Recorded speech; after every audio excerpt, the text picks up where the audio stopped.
Well, after weeks of threatening to oust Homeland Security Secretary Alejandro Mayorkas over the border crisis, an impeachment vote brought by House Republicans failed by a razor-thin margin.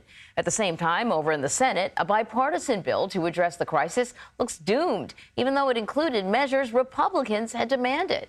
So Nikole Killion is on Capitol Hill with more on all of this nothing. It's a lot of energy going nowhere, Nikole.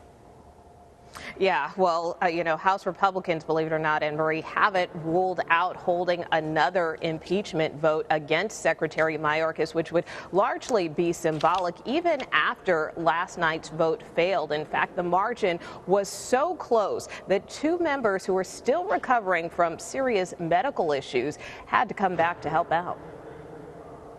Yeah. In a nail-biting vote, the resolution is not adopted. An attempt to impeach Homeland Security Secretary Alejandro Mayorkas was rejected Tuesday on the House floor.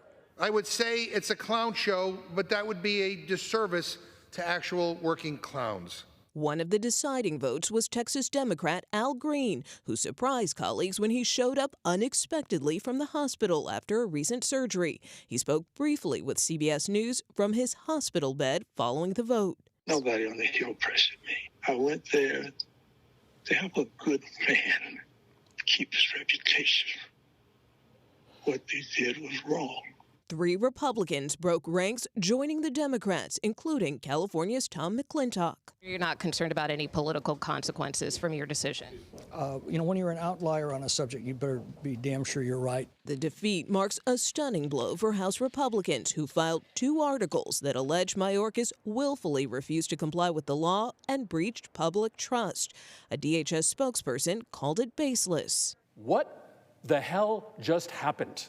In the Senate, negotiators of a bipartisan border compromise tried to resuscitate it after Senate Republicans torpedoed the package. The idea that we committed to supporting whatever came out of this negotiation is pure, unadulterated bullshit. And declared it dead. We have no real chance here to make a law. At the White House, President Biden made a last-ditch appeal and pinned the blame on former President Trump. I want to be absolutely clear about something. The American people are going to know why it failed. Well, Leader Chuck Schumer says he still plans to move forward with a test vote today, but if it fails, then he plans to drop those border provisions and move ahead with splitting off other parts of the bill, like aid to Ukraine and Israel. Although, Anne Marie, keep in mind, last night the House tried to vote on a standalone package with Israel funding only, but that too failed. So there's a lot going on here that's not going on. I want to talk about the vote to impeach Secretary Mayorkas. Why did those 3 Republicans side with the Democrats?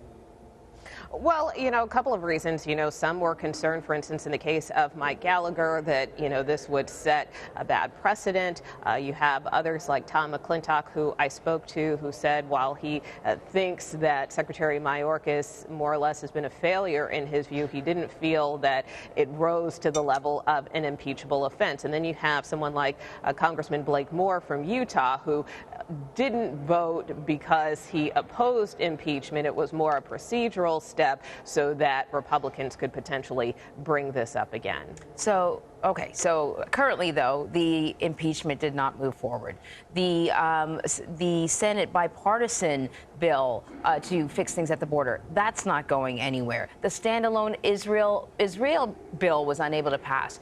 Is this indicative, Nikole, of a deeper rift within the Republican Party? Let's forget about the GOP versus the Democrats. At least it seems like the Republican Party has to get its house in order.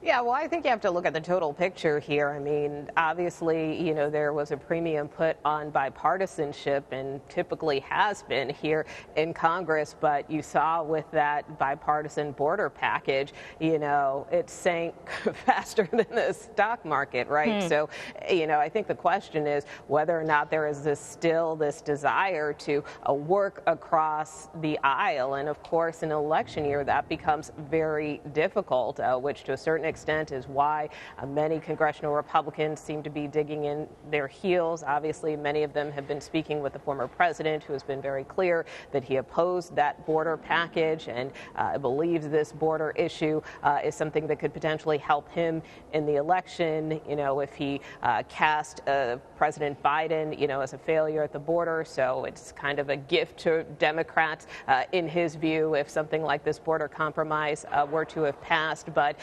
look, we'll have to see how things pan out. As I mentioned, Leader Schumer has this plan B to try to drop the border part of this national security package and move forward with this foreign aid, which is still critical in terms of funding Ukraine, Israel, the Indo-Pacific. So if that does succeed in the Senate, we'll have to see if the House will be willing to take that up as well. All right, Nikole, thank you. You bet.